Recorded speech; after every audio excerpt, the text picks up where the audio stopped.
Kejaksaan Agung kembali didemo oleh puluhan orang yang mendesak agar mantan Jaksa Agung Febri Adriansyah segera ditahan. Beberapa dari masa aksi membawa spanduk tuntutan. Ya, ini dia aksi unjuk rasa. Pemirsa, kami selalu perbaharui informasi terkait dengan apa yang terjadi di Indonesia. Salah satunya tentang aksi unjuk rasa ini di depan Kejaksaan Agung.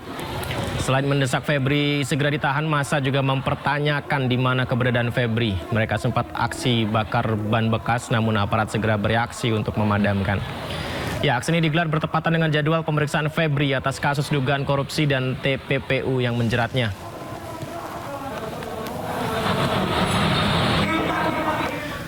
Ya, di mana ex-Jampitsus Febri Adriansyah hari ini diperiksa Kejaksaan Agung sebagai saksi kasus dugaan tindak pidana pencucian uang terkait barang bukti uang dan 74 kg emas. Kejagung sempat mengancam upaya paksa jika Febri kembali mangkir. Jadi disampaikan Rudi Margono, Jaksa Agung Muda Bidang Pengawasan, menyatakan penanganan perkara Febri Adriansyah terus berlanjut. Febri dipanggil kembali hari ini untuk diperiksa sebagai saksi usai sempat tidak hadir pada pemanggilan pertama. Rudi menegaskan status saksi Febri terkait diterbitkannya sprindik baru oleh Kejaksaan Agung atas perkara ini.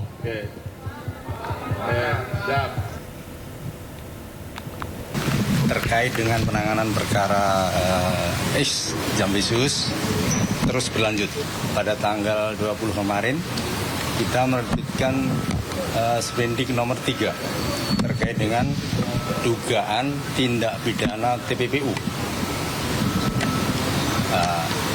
Dan seharusnya pada tanggal hari Rabu kemarin ex-Jampitsus harusnya diperiksa sebagai saksi. Nah, di titik ini nanti mohon jangan ada bias disampaikan kok menjadi saksi, karena ada sprindik baru untuk kebutuhan pemeriksaan, sehingga kita pastikan sesuai dengan putusan MK 21/2014 harus diperiksa lebih dulu. Pada hari ini yang bersangkutan kita panggil kembali. Yang pertama tidak hadir, yang kedua hari ini, dan jika memang tidak hadir sesuai pasal 28 KUHP, penyidik dengan bantuan pejabat yang berwenang bisa menghadirkan dengan upaya paksa. Ya, pemirsa, ini adalah mobil Kejaksaan Agung RI, mobil tahanan, dan ini adalah gambar terkini dari Kejaksaan Agung. Pemirsa, kami hadirkan split 2 informasi terkini yang kami hadirkan untuk Anda untuk memantau bagaimana pemeriksaan Febri Adriansyah. Sempat disebut adanya info kemungkinan jemput paksa. Dan kami menerima informasi di lapangan, ini kan kami langsung tanya ya, ini tim reporter, tim liputan, mengapa gelap? Tapi ternyata informasi yang didapatkan, memang lampunya gelap di sana, pemirsa. Entah apakah sengaja dipadamkan, atau memang ya karena belum dinyalakan saja begitu. Yang jelas inilah informasi terkininya, cukup gelap situasi di Kejaksaan Agung, pemirsa. Ini publik pun menanti ya, karena yang malam ini ditunggu adalah tentang keterangan terkait dugaan TPPU. Bayangkan 74 kg emas di rumah Sentul. Ada uang dolar Singapura, uang dolar Amerika, dan setengah triliun ya, 500 jutaan.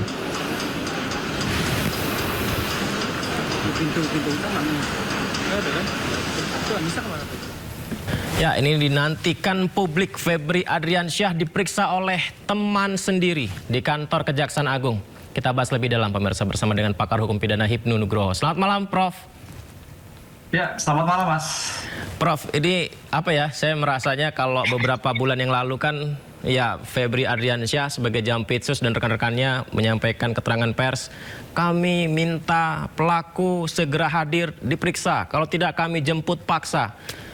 Ternyata sekarang malah Febri Adriansyahnya yang diperlakukan seperti itu. Kemungkinan jemput paksa terhadap ex-Jampitsus begitu, Prof. Nah, tentang ini berarti ada keseriusan, ada secerca harapan membantahkan bahwa dugaan kepentingan itu tidak akan ada begitu. Kejaksaan serius untuk menangani kasus ini, begitu ya, Prof ya?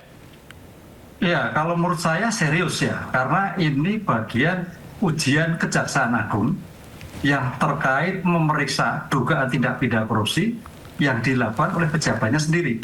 Ini sebagai bentuk taruhan marwah Kejaksaan Agung sejauh mana objektivitas, transparansi, kecepatan untuk melakukan tindakan hukum. Kan gitu. Ini kan mulai zaman dulu mau menangkap, sekarang ditangkap. Kan gitu Mas, kalau orang Jawa bilang kan. Nah, disinilah saya kira kita tidak perlu khawatir. Karena kalau kita selama ini lihat kan polisi nangkep polisi biasa. Ya. Jaksa juga biasa. Ya. Hakim, tidak hakim juga biasa. Saya kira nggak perlu kita khawatirkan. Kita percayakan pada Kejaksaan Agung, yang penting dipantau progres dari hari ke hari dalam pengungkapan perkara ini. Soalnya ketika ada entah bahasanya apa ya Prof ya, pergeseran dari kepolisian ke kejaksaan tentang kasus Febri Ardiansyah ini, Prof, ini kan banyak sekali yang memberikan opini, tanggapan bahwa ini benar atau tidak prosesnya begitu. Artinya apakah hal tersebut kita harus move on dan kita harus menatap ke depan, berikan kepercayaan kepada kejaksaan, Prof? Ya, karena gini, memang betul, ini kan kalau kita bicara undang KUHP tidak lazim. Ya. Pasal 21 menganut asas diferensiasi fungsional, di mana penyidik sebagai polisi sebagai penyidik, jaksa sebagai penuntut umum, polisi sebagai mengadili, advokat sebagai pembela dalam kerangka fungsinya masing-masing dalam sistem peradilan pidana.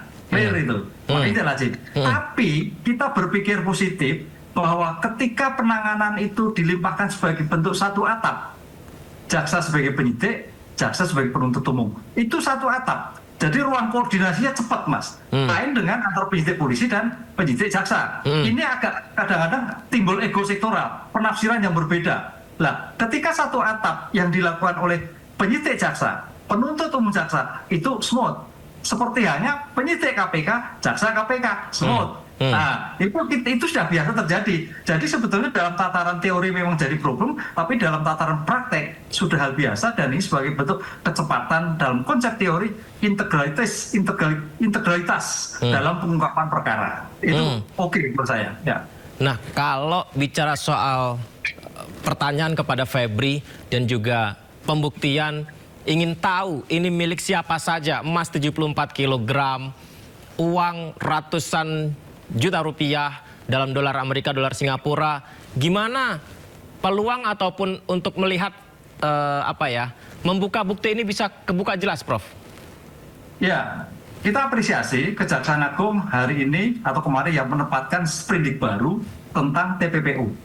Karena bukti yang ditemukan di rumah di Sentul itu sebagai bukti ketika nanti ada TPPU. Jadi nggak hilang kemana-mana. Bukti TPPU. Karena TPPU itu ada follow the money, kan gitu Mas? Iya, follow the money. Sekarang kan saksi-saksi sedang diperiksa. Pak FA diperiksa. Diperiksa sebagai awas, sebagai saksi, itu paling tidak sebagai klarifikasi. Ingat loh, dalam suatu pengungkapan perkara itu ada investigasi, sudah kemarin, klarifikasi, konfrontasi, rekonstruksi. Nah, disinilah pentahapan-pentahapan pemeriksaan-pemeriksaan yang terjadi ketika ada konfrontasi. Saksi panggil dulu, ini masnya dari mana? Oh enggak, dan sebagainya. Mungkin ya namanya saksi mungkin mengingkar lah ya, nggak mengakui. Oke, disitulah saya kira penyidik harus membackup dengan temuan bukti-bukti elektronik. Kan nggak mungkin emas 1 kilo bawa ditenteng kayak dari pasar, 2 kilo dari pasar. Itu dari mana komunikasinya? Sehingga dalam pengungkapan seperti ini, kalau pembuktian secara manual sulit untuk melakukan, tapi pembuktian kaitannya dengan dokumen elektronik, karena dalam KUHP pasal 275 itu mengalihkan bukti elektronik. Apa itu bukti elektronik? Adalah informasi elektronik, dokumen elektronik, sistem elektronik. Itulah yang saya kira akan membackup nanti ketika saksi-saksi itu mengingkar, ada bukti-bukti yang mendukungnya, sehingga tidak bisa mengelak kembali. Begitu kira-kira. Prof, tentang yang Prof sampaikan ini kan sebuah proses yang digali, dicari untuk membuka pembuktian dari barang bukti yang ada. Dan saya yakin Pak Febri ketika menjadi Jampitsus pun sudah tahu ini salah satu yang akan dilakukan begitu. Apakah ada kemungkinan penghilangan barang bukti karena dia sudah tahu arahnya, Prof? Kemungkinan timbul bisa saja. Tapi di sini kemarin kalau kita lihat dari Kortas Tipikor kan sudah ada penggeledahan yang optimal dari rumahnya, tempatnya, kafenya dan sebagainya. Itu sudah antisipasi luar biasa. Jadi kalau memang bicara kemungkinan mungkin saja. Disitulah saya kira kejelian penyidik untuk melakukan penggeledahan, untuk melakukan perampasan sedini mungkin, semasuk mungkin kaitannya dengan pembuktian. Karena kita bicara korupsi itu tidak hanya bicara tentang subjek orang, tapi bagaimana harta negara kembali kepada negara. Itu yang jadi utamakan. Sehingga menjadi kuncinya adalah emasnya masih tambah enggak? Duitnya masih tambah enggak? Adakah ada dokumen-dokumen di elektronik? Tanam kandang saham. Nah itu saya kira kita yang menunggu nanti dalam suatu perkembangan. Ini kan masih penyidikan. Jadi penyidikan masih dimungkinkan ada tahap-tahap pengungkapan perkara, barang-barang bukti yang ditemukan di pihak lain dengan cara klarifikasi tentang saksi-saksi yang dihadirkan dalam suatu pemeriksaan. Termasuk yang misterius itu ya Prof ya, ada hubungannya nggak rumah di Sentul, resto cafe di Cipete, kemudian money changer. Nah ini juga apakah pintu masuknya bisa lewat bukti elektronik tadi yang Profesor bilang?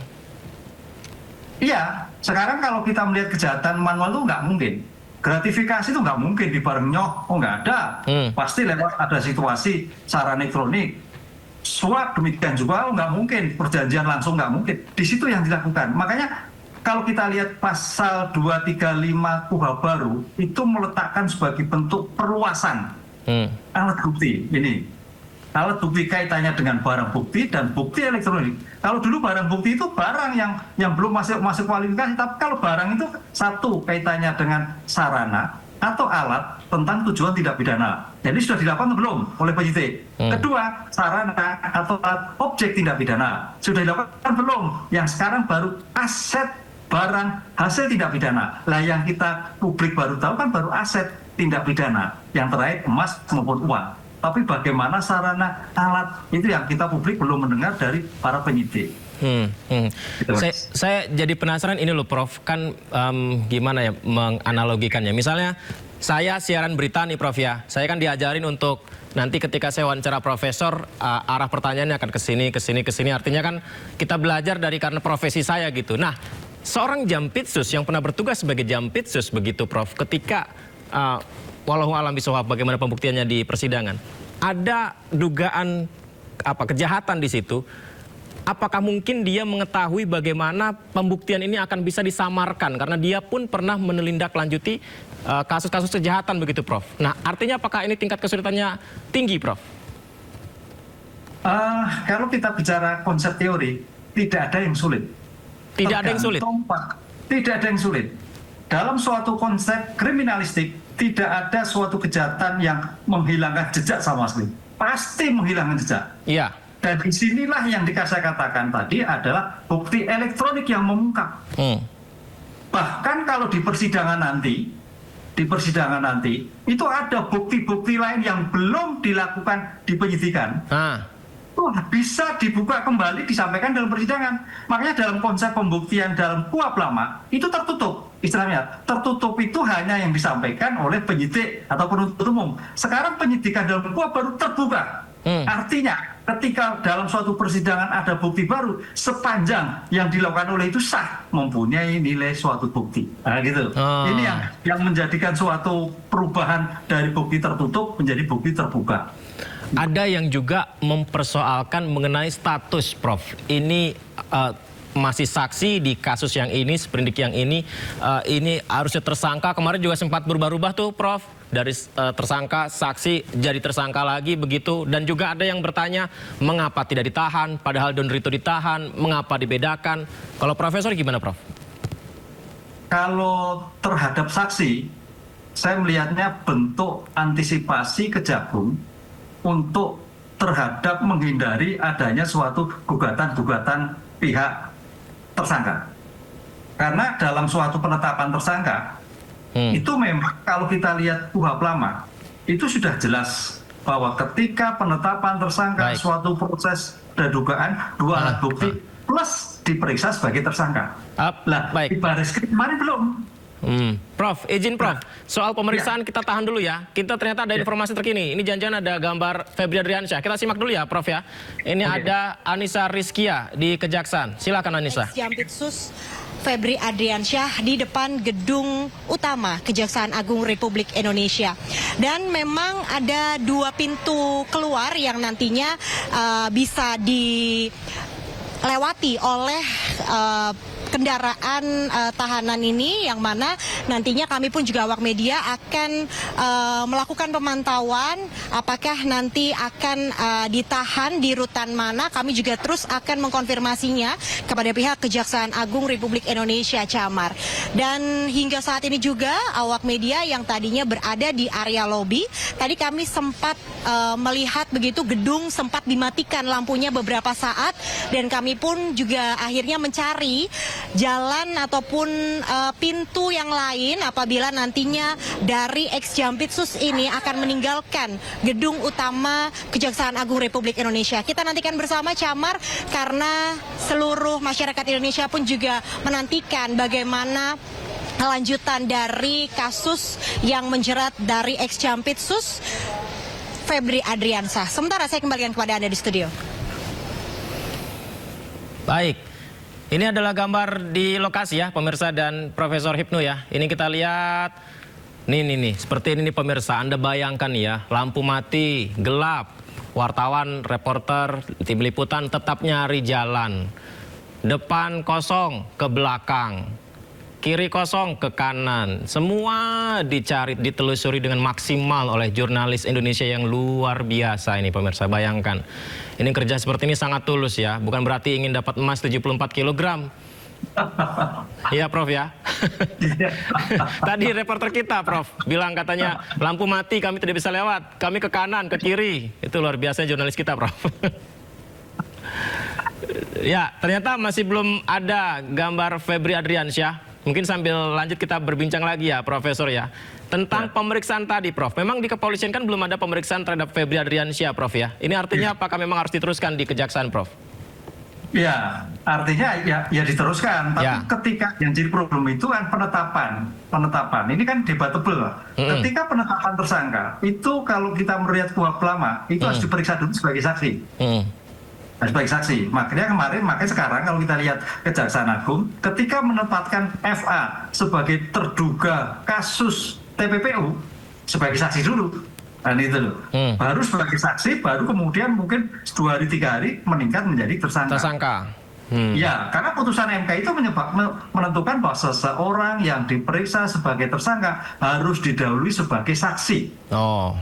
Gitu Mas. Iya. Jadi kalau kita seperti ini, Jadi kalau kita itu orang melihat semua orang diperiksa sebagai saksi, menurut pandang saya potensi sebagai tersangka, tergantung ada 2 alat bukti atau tidak. Gitu. Kalau enggak ya turunnya. Tapi kalau ada potensi arah ke sana. Itulah yang disebut tersangka, seseorang yang karena perbuatannya berdasarkan 2 alat bukti menjadi tersangka. Nggak ada ini ya Prof ya, saksinya di kepolisian, jadi dilanjutkan di peningkatan statusnya di di kejaksaan, nggak bisa gitu ya Prof ya? Enggak, penetapannya di lembaga mana? Ini yang makanya lumayan menjadi problem nanti. Mudah-mudahan sih nggak terjadi ya. Tapi kalau jadi problem ini menjadi suatu masalah dalam suatu kedepannya begitu. Soal tahan dan tidak ditahan, bagaimana pendapat Profesor? Saya penasaran juga. Ya. Kalau kita lihat kuhap lama, memang ada syarat-syarat objektif dan subjektif. Kan? Objektif sudah pasti setiap tindak pidana yang ancam 5 tahun dapat, kata kuncinya dapat tuh ya, tidak wajib loh ya, dapat. Nah, syarat subjektif ada kekhawatiran melarikan diri, menghilangkan barang bukti, mengulangi dan sebagainya. Tapi dalam perkembangan kuhap baru di pasal 100/5 itu ditentukan secara rigid. Yang tadinya subjektif menjadi objektif terukur, gitu Mas. Terukur artinya kalau memang orang tersangka itu misalkan proaktif, tidak menghilangkan barang bukti, tidak mengulangi, kemudian kooperatif, kemudian tidak ada kekhawatiran jiwanya, dalam pasal 100/5 tidak perlu. Nah, disinilah yang menjadi gambling di dalam penegakan hukum yang sekarang ini. Karena penegakan hukum sekarang itu kan meletakkan sebagai bentuk asas praduga tak bersalah. Dan itu. Apalagi dalam penahanan itu juga mengurangi kapasitas rutan, mengurangi kapasitas lembaga pemasyarakatan. Itu arahnya kan ke sana. Tapi pertanyaannya ketika berhadapan dengan tokoh yang mendapatkan sorot publik, ini tantang sendiri bagi penegak hukum. Itu. Ada nggak di pasal itu, Prof, pertimbangan tentang dinamika publik atau apa ya? Mungkinkah tekanan publik karena ini merasa ya saya memang butuh pembuktian lagi sih, tapi jujur aja agak kesel gitu ketika di rumah ex Jampitsus itu yang sempat diakui dalam konferensi persnya memang tempat tinggalnya begitu, ada banyak barang bukti yang luar biasa. Jadi apakah ada dinamika itu yang harus dipertimbangkan untuk penahanan, Prof? Ya, dalam tataran lex scripti tidak ada sih memang. Tapi di sini penegak hukum kan butuh juga bagaimana kepekaan masyarakat, keinginan masyarakat, kan gitu. Saya kira itu nanti pertimbangan sendiri. Ya mudah-mudahan dalam 2 hari 3 hari ada suatu perkembangan, Mas. Karena kayaknya juga bergolak terus kalau memang tidak terjadi. Sebab apa? Ada suatu diskriminatif. Kenapa yang satu ditahan, kenapa yang satu tidak? Ini kan belum. Yang D kan sudah ditahan, kenapa yang F tidak?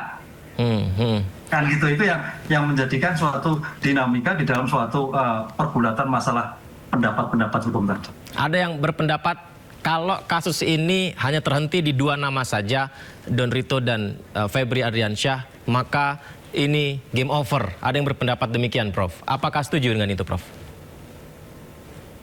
Ya, kalau saya bukan masalah sudah setuju ya. Sekarang tinggal transparansi, nanti kita lihat rilis dari penegak hukum. Kita kan belum pernah mendengar bagaimana konstruksi perkara yang terjadi. Nah itu. Baik dari Portas maupun Kejagung. Konstruksi perkara ini seperti apa? Itu seperti apa? Kalau kaitannya pemerasan, siapa yang diperas? Itu punya berapa? Siapa juga kita bingung gitu, Prof. Nah, belum kan gitu. Sampai sekarang belum. Konstruksi itu belum tampak semua. Nah, kalau itu terjadi, bisa kita mengungkapkan perdebatan dalam suatu kajian. Tapi kalau belum, ya kita masih ngawang-ngawang. Tapi memang ada pengakuan sih dari kuasa hukum Don Rito bahwa itu memang ya anggaran yang diakui untuk membuat usaha lain dan lain-lain gitu. Itu pertimbangan itu bisa kita jadikan pertimbangan nggak, Prof? Bicara bukti, kalau kita melihat pasal 237 KUHP, bukti pengakuan keterangan itu tidak berdiri sendiri. Suatu bukti itu mempunyai nilai apabila dengan bukti-bukti yang lain. Suatu keterangan saksi itu bernilai apabila keterangan saksi yang lain. Suatu alat bukti bernilai apabila terkait saksi atau bukti yang lain. Nah, tadi saya katakan konstruksi dari pengakuan itu ada enggak dalam bukti yang lain? Kalau pengakuan sih sah saja. Apalagi kalau kita lihat dalam suatu konteks hukum, dalam pengakuan tersangka itu ada asas non self incrimination, bahwa keterangan tersangka hanya untuk dirinya sendiri. Keterangan tersangka untuk dirinya sendiri ya, Prof? Iya, jadi mau ngaku enggak itu untuk mesti nggak ngaku kan gitu. Nah itulah dalam konteks hukum arahnya ke sana. Makanya dalam pembuktian itu keterangan tersangka tidak disumpah karena pasti menguntungkan pada dirinya sendiri. Seberapa jauh sih, Prof, kira-kira dengan kita memang nggak tahu konstruksinya, tapi uang sebanyak ini apakah akan sangat jauh sekali, Prof, ini nanti bisa ditelusurinya, Prof? Kalau mengingat potensi dari barang bukti sebesar ini. Ya, tampaknya seperti itu ya. Seperti itu ya? Iya, tampaknya seperti itu. Tapi paling tidak, kalau kita melihat itu adalah dari pihak mungkin perusahaan, Katokan PT memang cukup besar kemampuan finansialnya. Kan nggak mungkin kalau semua perusahaannya 2 gram, 3 gram. 1 kilo itu kan sudah luar biasa. Berarti melihat daripada PT misalkan Kato PLN siapa? Batu bara siapa? Kalau hanya PT ecek-ecek kan nggak mungkin, Mas. Nah itu yang saya kira belum juga kita mendengar dari penyidik tentang barang bukti itu sumber asal dari mana. Ya, nanti kalau ada informasi lengkapnya tentu sangat menarik kita bisa ulas kembali ya, Prof. Ini mumpung ada Profesor juga. Saya ingin tanya, Prof. Pak Hotman Paris ketika masih menjadi kuasa hukum dari Febri Ardiansyah, ya sekarang sudah tidak lagi begitu. Ini sempat menyampaikan bahwa konstruksi yang ditanya dalam keterangan pertama begitu ketika diminta keterangan Febri soal suap kalau tidak salah. Nah, tapi yang jadi tersangka, Febrinya yang disuap, tapi penyuapnya ini malah masih saksi. Nah, apakah bisa seperti itu sebenarnya, Prof? Kalau masih dalam pengungkapan lidik masih dimungkinkan. Masih dimungkinkan. Tapi begitu nanti konstruksi dalam suatu penyidikan, namanya suap, harus pasti ada mana penyuap, mana yang disuap. Pasti. Makanya sering kalau kita melihat KPK itu kasus-kasus kaitannya suap itu delik kaitannya yang disidangkan penyuap dulu atau yang penerima dulu. Pemberi dulu atau penerima dulu. Ini akan memudahkan, tidak digabung, nanti akan selesaikan. Jadi jilid 1 penyuapnya dulu, jilid 2 adalah tentang pemberinya dulu. Nah, itu pasti ada.